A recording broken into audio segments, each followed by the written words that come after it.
Your YouTube bio is the first thing potential clients read before they decide to subscribe or leave. Most realtors either leave it blank or write something that sounds like a resume nobody asked for. Here's how to write one that actually converts viewers into leads. Your bio is not an about me section.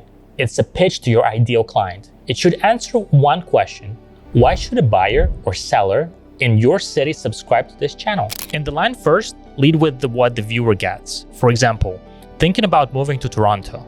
This channel gives you everything you need to know before you make the move. Secondly, establish credibility in one sentence. For example, I'm Victor, a realtor specializing in Toronto with 5 years of experience helping families find their perfect home. Moreover, tell them what content to expect.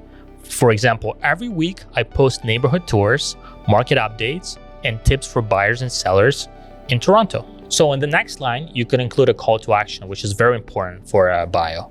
You could put something like, are you ready to move to Toronto? Then please book a free consultation, and you can include your calendar link there as well. On top of that, you can add your email, your phone number, any other ways people want to reach out, but don't include other like social media like Instagram or Facebook because people don't really care about those. Just include your phone number and your link and your email. Those three should be sufficient. When it comes to the keywords, you really want to use them naturally, right? So you want to include real estate agent, realtor, your city, living in your city, moving to your city, so that it's easier for people to find you, or even homes in your city.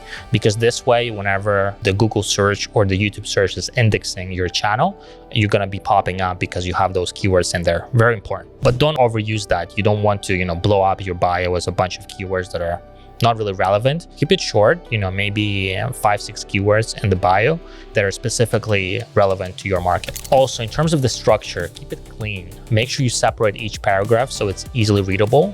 Don't dump a bunch of text into it. Structure is key. Also, please make sure to add channel links. So if you have a Calendly, make sure to pin it as well in the bio so it's easier for people to book a call with you.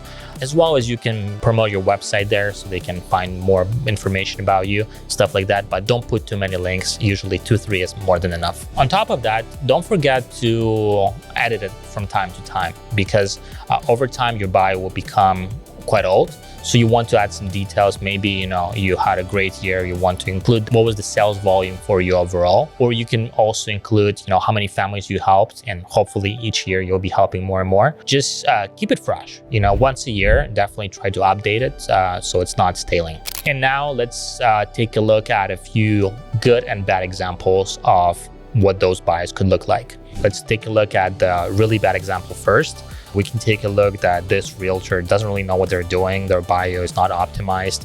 They don't actually really have much information that's useful to their potential clients there.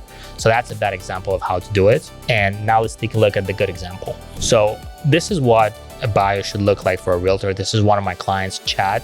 You can see all of his details there, how to reach out, what the channel is about. We have the keywords there. We have the links. So it's very clean, organized, easily readable. So this is what a bio should look like. Let's dive even deeper into this.